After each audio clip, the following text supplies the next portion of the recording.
Welcome to fats about AP. నేను లక్ష్మణ్.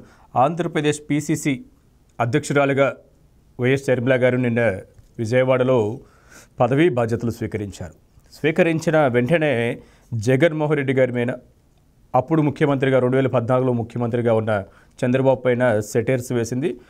జగన్మోహన్ రెడ్డి గారి పైన అయితే ఒక రేంజ్లో ఆమె విమర్శలు గుప్పించిన పరిస్థితి కనిపిస్తుంది.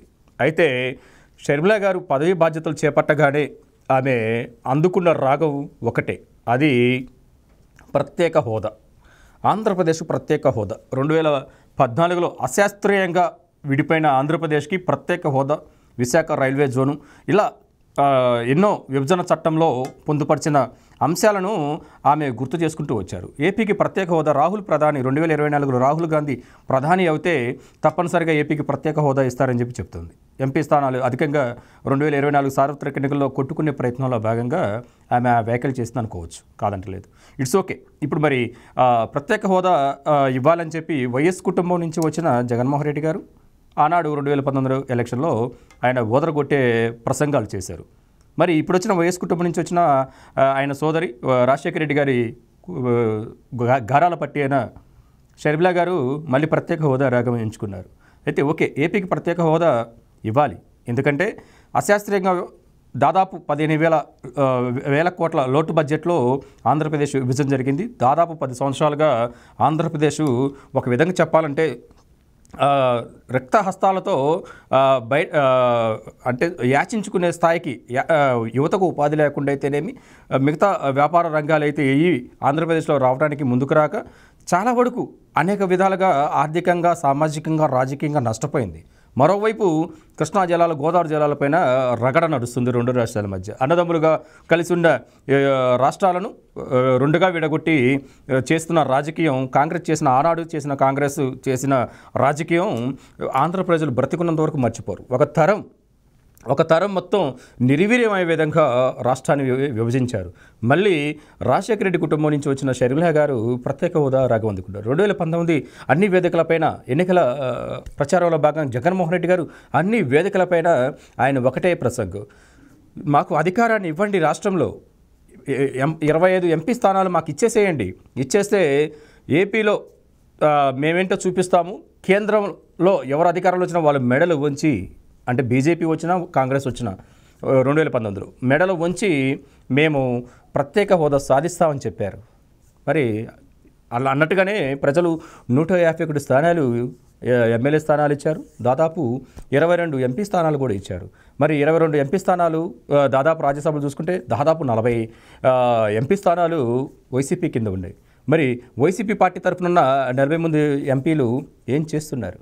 ఎందుకు ప్రత్యేక హోదా గురించి ఎప్పుడు పార్లమెంటు, రాజ్యసభలో మాట్లాడరు? ఎందుకు మాట్లాడకుండా వాళ్ళు ఈ విధంగా 4.5 ఏళ్ళు అయిపోయిన తర్వాత తీరా ఎన్నికల ముందు మళ్ళీ షర్మిల గారు కాంగ్రెస్లో చేరి మళ్ళీ అదే కుటుంబం నుంచి ప్రత్యేక హోదా అని చెప్పి నినాదాన్ని ఎంచుకున్నారు. అసలు ఏపీ ప్రజలను ఈ విధంగా వైఎస్ కుటుంబం మోసం చేసుకుంటూ వస్తూ సాక్ష్యాలతో సహా జగన్మోహన్ రెడ్డి గారు కళ్ళకు ముందు కనిపిస్తుంటే మళ్ళీ అదే కుటుంబం నుంచి వచ్చిన షర్మిల ప్రత్యేక హోదా అంటే ప్రజలు నమ్ముతారా? ఆంధ్రప్రదేశ్ ప్రజలు కాంగ్రెస్ని కాదు కదా, రాజశేఖర రెడ్డి గారి కుటుంబమే విరక్తి పుట్టి అసలు ఈ పార్టీకి 2019లో ఎందుకు ఓట్లు వేశాము, జగన్మోహన్ రెడ్డి గారిని ఎందుకు సీఎం చేశామని చెప్పి తలలో పట్టుకుంటున్న పరిస్థితి కనిపిస్తున్న క్రమంలో షర్మిల చేసిన ఈ వ్యాఖ్య ఇప్పుడు తీవ్ర దుబారాడి లేపుతుంది. సోషల్ మీడియాలో ఆమె పైన మీమ్స్ కూడా ఇప్పుడు చక్కర్లు కొడుతున్న పరిస్థితి అయితే ఉంది. ప్రత్యేక హోదా కావాలంటే జగన్మోహన్ రెడ్డి గారు గట్టిగా బీజేపీని నిలదీయాలి. కానీ బీజేపీని నిలదీసేంత సీను జగన్మోహన్ రెడ్డి గారికి లేదనేది షర్మిల గారు ఎప్పుడో చెప్పేశారు. దానిపైనే ఆమె విమర్శలు కూడా చేశారు. మరి షర్మిల గారికి చిత్తశుద్ధి ఉంటే ప్రత్యేక హోదా గురించి రేపటి నుంచి ఫైట్ చేయమని చెప్పండి.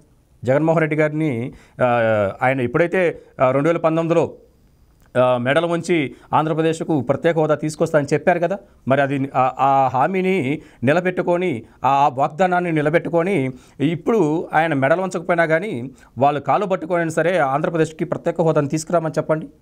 మరి బీజేపీతో అంటగాగుతున్న జగన్మోహన్ రెడ్డి గారు, కేసుల మాఫీ కోసం అనేకసార్లు ఢిల్లీ చక్కర్లు కొట్టిన జగన్మోహన్ రెడ్డి గారు అంటుకో ఇప్పుడు ప్రత్యేక హోదా గురించి మాట్లాడాలి. ప్రత్యేక హోదా సాధించే విధంగా నిర్ణయాలు తీసుకోవాలి. అలా నిర్ణయాలు తీసుకోకపోతే రాష్ట్రాన్ని సర్వనాశనం చేసి రాష్ట్రం 10 ఏళ్ళు కాదు కదా 100 ఏళ్ళు వెనకపాటు గురి చేసిన కాంగ్రెస్ ప్రభుత్వం ఆనాడు రాష్ట్రాన్ని విడగొట్టింది. రాష్ట్రాన్ని చీల్చి ప్రత్యేక రాష్ట్రంగా ఏర్పాటు చేసిన కాంగ్రెస్ ఇప్పుడు వచ్చి ఇప్పుడు అధికారంలోకి రావాలను లేకపోతే ఎంపీ స్థానాలు కొట్టుకోవాలని చేస్తున్న రాజకీయ నాటకం ప్రత్యేక హోదాతో ముడిపెట్టి చూస్తున్నారు. మీరు ఇప్పుడు దానికోసం ఫైట్ చేయండి. బీజేపీతో ఢిల్లీలో సోనియా గాంధీ గారు, రాహుల్ గాంధీ గారు జంతర్ మంతర్లో కూర్చొని మోదీ ప్రభుత్వం డిమాండ్ చేయండి. ఈ 10 ఏళ్ళు మీరేం చేశారు? ఒక్కసారైనా ఢిల్లీలో మీ అధిష్టానం రాహుల్ గాంధీ గారు కానీ, సోనియా గాంధీ గారు కానీ ప్రత్యేక హోదా ఏపీకి ఇవ్వాలి, మనం పార్లమెంటు రాజ్యసభలో మనం మాట్లాడుకున్నదే, దాని మీద బిల్స్ పెట్టినవే, ఏపీ పునర్విభజన చట్టం ప్రకారం ఆంధ్రప్రదేశ్కు ప్రత్యేక హోదా ఇవ్వాలి, మిగులు రాష్ట్రంగా ఉన్న తెలంగాణ అన్ని రంగాల్లో ముందుకు పోతుంది, ఏపీ ఆర్థికంగా, సామాజికంగా, రాజకీయంగా కుంటుపడుతుంది, అక్కడ అనేక ఇబ్బందులు ఎదుర్కొంటున్నారు, యువతకు ఉపాధి లేదు, పరిశ్రమలు లేవు, ఆర్థికాభివృద్ధి లేకుండా జీవనోపాధి లేక అక్కడ ఉన్న ప్రజలు తీవ్ర ఇబ్బందులు పడుతున్నారు. మోదీ గారు మీరు ప్రత్యేక హోదా ఇవ్వండి ఆంధ్రప్రదేశ్కి అని చెప్పి సోనియా గాంధీ, రాహుల్ గాంధీ గారు, ఈ మల్లికార్జున ఖర్గే గారు ఎందుకు గలం ఇప్పలేదు? ఎందుకు నిరసన వ్యక్తం చేయలేదు? మరి ఇప్పుడు వచ్చి ఆంధ్రప్రదేశ్కి షర్మిలా గారిని పిసిసి అధ్యక్షురాలుగా ఎంపిక చేసి ఆమెకు ఆ బాధ్యతలు అప్పచెప్పగానే షర్మిలా గారితో నోటు మాట్లాడిస్తున్నారు. షర్మిలా గారి యొక్క వాగ్దానాలు కానీ, హామీలు కానీ నమ్మే పరిస్థితిలో ఏపీ ప్రజలు ఉన్నారా?